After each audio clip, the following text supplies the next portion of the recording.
Hi this D T H. ഒരു സാധാരണ cinema പ്രേമിയുടെ film റിവ്യൂവിലേക്ക് വീണ്ടും സ്വാഗതം. ആഭ്യന്തര കുറ്റവാളി, ആസിഫ് അലിയുടെ ആഭ്യന്തര കുറ്റവാളി. സേതുനാഥ് പത്മകുമാറിൻ്റെ ഡയറക്ഷൻ. അദ്ദേഹത്തിൻ്റെ ആദ്യത്തെ സിനിമയാണ്, ആദ്യത്തെ ഡയറക്ടോറിയൽ വെഞ്ചറാണ്. ആസിഫ് അലിയെ കൂടാതെ അസീസ് നെടുമങ്ങാട്, ആനന്ദ് മന്മഥൻ, ജഗദീഷ്, തുളസി, ശ്രേയ എന്നിവർ അഭിനയിക്കുന്നു. തുളസിയുടെയും ശ്രേയയുടെയും ആദ്യത്തെ പടമാണെന്നാണ് എൻ്റെ വിശ്വാസം. സാധാരണ എനിക്ക് ഫിലിം റിവ്യൂസ് പറയുമ്പോൾ അതിൽ പൊളിറ്റിക്കൽ കറക്റ്റ്നെസ്സോ അല്ലെങ്കിൽ സോഷ്യോളജിക്കൽ പെർസ്പെക്റ്റീവ് പറയുന്നത് പൊതുവെ ഇഷ്ടമല്ല. പക്ഷേ ഈ പടത്തിൽ ഇത് പറയാതെ, അതായത് സോഷ്യോളജിക്കലി ഉള്ള കാര്യങ്ങൾ പറയാതെ ഈ സിനിമയുടെ റിവ്യൂ മുന്നോട്ട് കൊണ്ടുപോകാനേ പറ്റത്തില്ല. കാരണം അങ്ങനെയാണ് ഈ സിനിമ പൊസിഷൻ ചെയ്തിരിക്കുന്നത്. ഇതിൻ്റെ പിന്നണി പ്രവർത്തകർ അല്ലെങ്കിൽ മെയിനായിട്ട് കഥ എഴുതിയിരിക്കുന്നതും സംവിധായകൻ തന്നെയാണ്. എനിക്ക് ചോദിക്കാനുള്ളത്, താങ്കളെ ആരാണ് ഇത്ര ഹേർട്ട് ചെയ്തത്? സേതുനാഥിനെ അല്ലെങ്കിൽ ഇതിൻ്റെ പിന്നണി പ്രവർത്തകരെ? മെയിൻലി സേതുനാഥ് തന്നെയാണ് ഞാൻ ഉദ്ദേശിക്കുന്നത്. കാരണം അദ്ദേഹത്തിൻ്റെയാണ് സംവിധാനവും കഥയും. ഇതിൻ്റെ ഇതിവൃത്തം എന്ന് പറഞ്ഞാൽ മെയിൻ തീം എന്ന് വെച്ചാൽ ഡൊമസ്റ്റിക് വയലൻസിൻ്റെ ഒരു കേസാണ്. IPCയിലെ സെക്ഷൻ 498A, ഇപ്പോഴത്തെ ഭാരതീയ ന്യായ സംഹിത എടുത്താലും BNS എടുത്താലും സെക്ഷൻസ് ഇതൊക്കെ തന്നെയാണെന്നാണ് എൻ്റെ വിശ്വാസം. അതായത് ഡൊമസ്റ്റിക് വയലൻസിൻ്റെ കേസാണ് മുഴുനീള സിനിമ. സിനിമയുടെ തുടക്കം എന്ന് വെച്ചാൽ നമ്മൾ ഇഷ്ടം പോലെ പടങ്ങൾ കണ്ട കണക്കുള്ള ഒരു കല്യാണം നടക്കുന്നു. അതിനുശേഷമുള്ള സ്ഥിരം സംഭവങ്ങളൊക്കെ തന്നെ. കല്യാണ വീട്ടിൽ നടക്കുന്ന കാര്യങ്ങൾ കാണിക്കുന്നു, പിന്നെ ആദ്യ രാത്രി കാണിക്കുന്നു, പാല് കാണിക്കുന്നു. ഇങ്ങനെ നമ്മൾ ഒരു 100,000 സിനിമകളിൽ കണ്ടിട്ടുള്ള അതേ സംഭവം തന്നെയാണ് ഇതിലും തുടക്കം. വലിയ കുഴപ്പമില്ലാതെ പോയിക്കൊണ്ടിരിക്കുകയായിരുന്നു ഒരു ഫസ്റ്റ് ഹാഫ് വരെ. ഇന്റർവെൽ വരെ വലിയ കുഴപ്പമില്ലാതെ പോയിക്കൊണ്ടിരിക്കുകയായിരുന്നു. ഇന്റർവെൽ കഴിഞ്ഞതിന് ശേഷം പിന്നെ അങ്ങോട്ട് ഒരു സ്ത്രീകൾക്കെതിരെ ഒരു ഒരു ഒരു ഒരു അധിക്ഷേപം തന്നെയാണ്. തെറിവിളി എന്ന് തന്നെ വേണമെങ്കിൽ പറയാം. അങ്ങനെ ഒരു ന്യൂവാൻസും ഇല്ലാതെയും ഒരു സട്ടിൽ ആയിട്ട് ഉള്ള ഷോർട്സോ സ്ക്രീൻ പ്ലേയോ ഇല്ലാതെ പുരുഷന്മാരുടെ ഒരു കഥ അതാണ് സംഭവം.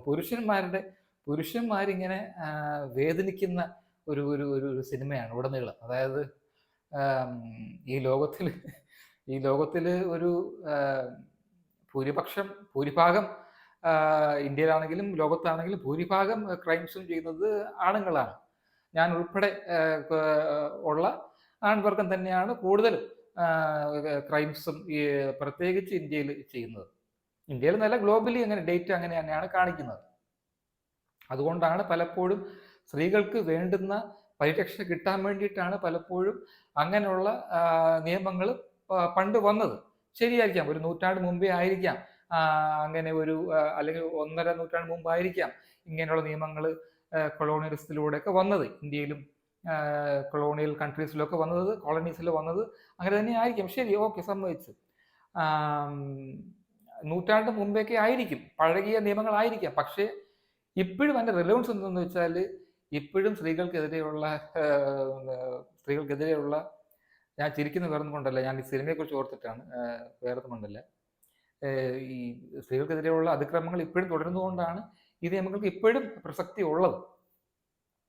പിന്നെ ചില പർട്ടിക്കുലർ സബ്ജക്ട്സ്, ഡിബേറ്റബിൾ ആയിട്ടുള്ള സബ്ജക്ട്സിൽ, ഇപ്പോൾ ജീവനാംശം, അതായത് അലിമണി, അപ്പം ഇതൊക്കെ ഡിബേറ്റബിൾ സബ്ജക്ട്സ് ആയിരിക്കാം. പക്ഷേ ഇത് ചർച്ച ചെയ്യേണ്ട രീതി ഇങ്ങനെയാണ്. ഒരു മര്യാദ വേണ്ടേ? ഇത് ഒരു ലെയേഴ്സും ഇല്ലാതെ, ഒരു സട്ടിലിറ്റിയും ഇല്ലാതെ, ഒരു ന്യൂവാൻസസും ഇല്ലാതെ ഉള്ള തിരക്കഥയും സംവിധാനവുമാണ്. പണ്ട് നമുക്ക് പടങ്ങൾ പലതും ഓർമ്മ വരും. ഈ സിനിമ കണ്ടുകൊണ്ടിരിക്കുമ്പോൾ പണ്ടത്തുള്ള ശ്രീനിവാസന്റെ പടങ്ങൾ, വടക്ക് നോക്കി യന്ത്രം, അതിനകത്ത് ഈ ആദ്യ രാത്രി എന്തൊക്കെ ചെയ്യണമെന്നൊക്കെ പറയും. അങ്ങനെ ഇഷ്ടംപോലെ പടങ്ങളുണ്ട്. കൂട്ടുകാരെ പറഞ്ഞു വിടുന്നതും, പിന്നെ നടന്നോ ഇല്ലയോ എന്നൊക്കെ ചോദിക്കുന്നതും, പിന്നെ കള്ളു പിടിപ്പിക്കുന്നതും, അത് ഈസി ആയിട്ട്, അതായത് പുഷ് ചെയ്ത് വിടുന്നതും, ഇങ്ങനെയുള്ള ഈ സ്ഥിരം സംഭവങ്ങൾ ഇതിൻ്റെ അകത്തുമുണ്ട്.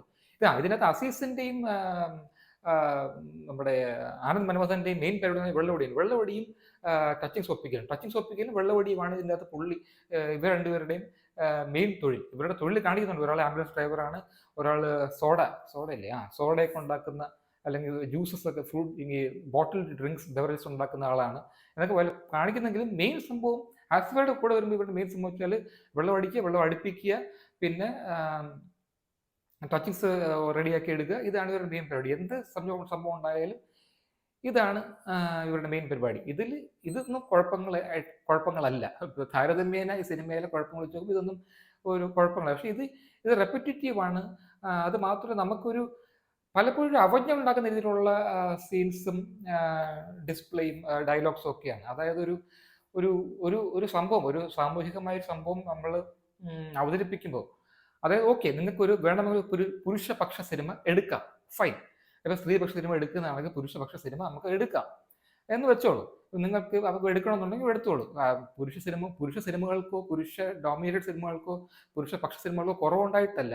എങ്കിൽ നിങ്ങൾക്ക് ഓക്കെ ഒരു ലീഗൽ ലീസ് ഉപയോഗിച്ച് ഒരു ലീഗൽ സറ്റയറോ അല്ലെങ്കിൽ ലീഗൽ ക്രിട്ടിക്കായിട്ട് നിങ്ങൾക്ക് ഒരു പടം എടുക്കണമെങ്കിൽ എടുക്കാം. പക്ഷെ വീണ്ടും ഞാൻ നേരത്തെ പറഞ്ഞ കണക്ക് അതിനൊരു ഒരു ഒരു ഒരു മര്യാദ വേണ്ടേ, അതിനൊരു സട്ടിലിറ്റി വേണ്ടേ. നമ്മൾ പിന്നെ ഇതിൽ 90% ഒരു വിമൻ ബാഷിംഗ് ആണ്. പിന്നെ കുറച്ച് ബാലൻസ് ചെയ്യാൻ വേണ്ടി കുറച്ച് ആണുങ്ങളും മോശക്കാരാണെന്ന രീതിയിൽ കാണിക്കുന്നത്. ആണുങ്ങൾ ഇങ്ങനെ കുടിച്ചൊക്കെ വരുന്ന ഭാര്യമാരെ ഇടിക്കുന്ന ആണുങ്ങളുണ്ട് എന്ന രീതിയിൽ കാണിക്കുന്നു ചില ഭാഗങ്ങളിൽ, ചില ക്യാരക്ടേഴ്സ്. അങ്ങനെ ഞാൻ സിനിമ കണ്ടു കഴിഞ്ഞാൽ ആലോചിക്കുകയായിരുന്നു, എന്തെങ്കിലും എനിക്ക് ഇഷ്ടപ്പെട്ടോ, അതായത് എന്തെങ്കിലും ഓർമ്മിച്ചെടുക്കാൻ അല്ലെങ്കിൽ നല്ലതെന്ന് പറയാനുണ്ടോ എന്ന് ആലോചിക്കുകയായിരുന്നു. പ്രത്യേകിച്ച് ഒന്നും തന്നെ എനിക്ക് തോന്നുന്നില്ല. കാരണം അങ്ങനെ നമുക്ക് ഓർത്തെടുക്കുമ്പോൾ അത്രയ്ക്ക് ചീപ്പായിട്ടുള്ള സീൻസും ചീപ്പായിട്ട് ഡയലോഗ്സും ചീപ്പായിട്ട് പ്രസന്റേഷനുമായിട്ടാണ് എനിക്ക് തോന്നിയത്. ഞാൻ നേരത്തെ പറഞ്ഞ പോലെ നമുക്കിപ്പോൾ ഒരു ലീഗൽ ക്രിട്ടിക്, അതായത് നമ്മുടെ ജുഡീഷ്യൽ സിസ്റ്റം, ഇന്ത്യയിലെ ജുഡീഷ്യൽ സിസ്റ്റം അല്ലെങ്കിൽ ഒരു ലീഗൽ സിസ്റ്റത്തിന് നമുക്ക് ചാലഞ്ച് ചെയ്യാൻ വേണമെങ്കിൽ നമുക്ക് വെല്ലുവിളിക്കാം. അത് ചോദ്യം ചെയ്തിട്ട് അങ്ങനെ ഒരു സിനിമ അല്ലെങ്കിൽ അങ്ങനെ ഒരു കഥ അല്ലെങ്കിൽ അങ്ങനെ ഒരു മാധ്യമ ചർച്ച എന്നാൽ ഏത് രീതിയിൽ വേണമെങ്കിൽ നമുക്ക് സൃഷ്ടിക്കാം, ഉണ്ടാക്കാം, ചെയ്യാം. അതായത് ഇപ്പോൾ ആർട്ടിക്കിൾ 377 ഇന്ത്യൻ പീനൽ കോഡിന്റെ ആർട്ടിക്കിൾ 377 എടുത്തു കളഞ്ഞപ്പോൾ അല്ലെങ്കിൽ അത് ഡീക്രിമിനലൈസ് ചെയ്തപ്പോൾ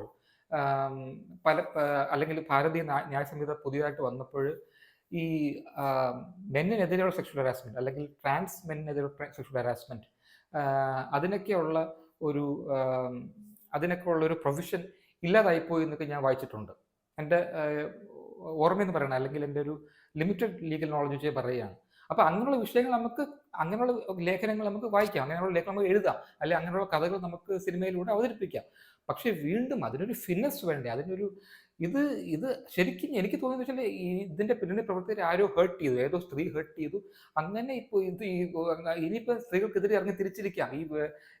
അതായത് ഈ ലോകത്തിന്റെ പ്രശ്നങ്ങൾ മുഴുവനും സ്ത്രീകൾ ഉണ്ടാക്കി വെക്കുന്നതാണ് എന്നുള്ള രീതിയിൽ അവർ പറയുന്നില്ലെങ്കിലും അങ്ങനെയാണ് നമുക്കൊരു ഫീലിംഗ് കിട്ടുന്നത്. ഇതിനകത്ത് ആസിഫയുടെ കഥാപാത്രം ഇടയ്ക്ക് പറയുന്നുണ്ട്, രാമായണത്തിൽ സീത മാത്രമല്ല ശൂർപ്പണഖയില്ലേ എന്നൊക്കെ. അപ്പം എല്ലാവരിലും മോശക്കാരുണ്ടെന്നൊക്കെ രീതിയിലാണ് ഡയലോഗ്സിലൊക്കെ പറയാൻ നോക്കുന്നത്. പക്ഷെ എങ്കിലും ഇതിന്റെ അന്തസ്സത്ത, അതായത് മൊത്തത്തിലൊരു ഓവറോൾ പാക്കേജിംഗ് എന്ന് പറഞ്ഞാൽ ഒരു ഭയങ്കര മിസോജിനി ആയിട്ട് തന്നെയാണ് എനിക്ക് തോന്നിയത്. ആസിഫ് അലിയുടെ തന്നെ കെട്ടിയോളാണ് എൻ്റെ മാലാഖയിൽ സ്ലീവാച്ച് എന്ന കഥാപാത്രം, അതായത് ഭാര്യയെ എങ്ങനെ സമീപിക്കണം അല്ലെങ്കിൽ ഒരു സ്ത്രീയുടെ അടുത്ത് എങ്ങനെ ഇടപെടണം, എങ്ങനെ പെരുമാറണം എന്നറിയാത്ത ഒരു വെർജിൻ കഥാപാത്രമായിട്ടാണ് സ്ലീവാച്ച്. ഇതിൽ നേരെ ഏകദേശം തിരിച്ചാണ്. കാരണം ഭാര്യ ആസിഫയുടെ കഥാപാത്രത്തിനെ അടുപ്പിക്കുന്നില്ല, ലൈംഗികമായിട്ടാണെങ്കിലും ദാമ്പത്യ ജീവിതത്തിലാണെങ്കിലും ഭയങ്കരമായ അകൽച്ച. അതിൻ്റെ കാരണങ്ങൾ കാരണങ്ങൾ എന്ന് തന്നെ പറയാം. കാരണങ്ങൾ പിന്നീട് ചുരുളഴിയുമ്പോൾ, സിനിമയുടെ ഈ വൃത്തിയായിട്ട് ചുരുളുകൾ അഴിയുമ്പോൾ കാണിക്കുന്നുണ്ട്. എന്തായാലും നമുക്ക് പല സിനിമകളും ഓർമ്മ വരും, പ്രത്യേകിച്ച് ആസിഫ് അലിയുടെ ഈ ഞാൻ പറഞ്ഞ കെട്ടിയോളാണ് മാലാഖയുടെ ഒക്കെ ഒരു റോഡ് റിവേഴ്സൽ പോലെയൊക്കെ വേണമെങ്കിൽ ഇതിനെ നോക്കി കാണാം. ഇതിൽ ജഗദീഷ് ഒരു അഡ്വക്കേറ്റ് റോളായിട്ടാണ്, സീനിയർ അഡ്വക്കേറ്റ് റോളായിട്ടാണ്, ക്യാരക്ടറായിട്ടാണ് വരുന്നത്. അതിൽ ജഗദീഷ് അവസാനം ആസിഫയുടെ കഥാപാത്രത്തോട്, ജഗദീഷ് കഥാപാത്രം ആസിഫയുടെ കഥാപാത്രത്തോട് അവസാനം ഏകദേശം അവസാനം പറയുന്ന ഡയലോഗുണ്ട്, എനിക്ക് നിന്റെ സംഭവം, നിന്റെ അവസ്ഥ മനസ്സിലാവും, കാരണം ഞാനൊരു മകൻ്റെ അച്ഛനാണ്. അപ്പൊ ഇത് ഇത് കേൾക്കുമ്പോൾ എനിക്ക് ഭയങ്കര മ്ലേച്ഛമായിട്ട് ക്രിഞ്ചുമായിട്ടാണ് തോന്നിയത്. കാരണം ക്രിഞ്ച് പോലത്തെ ഡയലോഗ്സ് ആയിട്ടാണ് എനിക്ക് തോന്നിയത്. ഞാൻ പൊതുവേ എനിക്ക് മോശമായിട്ട് തോന്നുന്ന സിനിമകളാണെങ്കിൽ പോലും അതിൽ എന്തെങ്കിലും നല്ല കാര്യം കണ്ടുപിടിക്കാൻ ശ്രമിക്കാറുണ്ട്, അല്ലെങ്കിൽ പറയാൻ ശ്രമിക്കാറുണ്ട്, അത് ചിന്തിച്ചെടുക്കാൻ ശ്രമിക്കാറുണ്ട്. പക്ഷേ ഇതിൽ ഫിലിം എന്ന രീതിയിലാണെങ്കിലും സോഷ്യോളജിക്കലി ആണെങ്കിലും ഇതിൻ്റെ ഒരു പൊളിറ്റിക്കൽ സ്റ്റേറ്റ്മെൻ്റ് ആണെങ്കിലും ഒരു രീതിയിലും എനിക്ക് യോജിക്കാൻ പറ്റുന്നില്ല. ഒരു രീതിയിലും ഈ സിനിമ എനിക്ക് ഇഷ്ടപ്പെട്ടതുവരെ, അതായത് എൻ്റർടൈനിങ് എന്ന ഒരു എൻ്റർടൈൻമെൻറ്റ് രീതിയിലാണെങ്കിൽ പോലും, അല്ലെങ്കിൽ സിനിമ എന്ന രീതിയിലാണെങ്കിൽ പോലും ഒരു രീതിയിൽ ടച്ച് ചെയ്യാത്ത, ഒരു രീതിയിൽ ഇഷ്ടപ്പെടാത്ത ഒരു സിനിമയായിപ്പോയി ആസിഫ് അലിയുടെ ആഭ്യന്തര കുറ്റവാളി. 0 out of 5. Thanks for watching. By.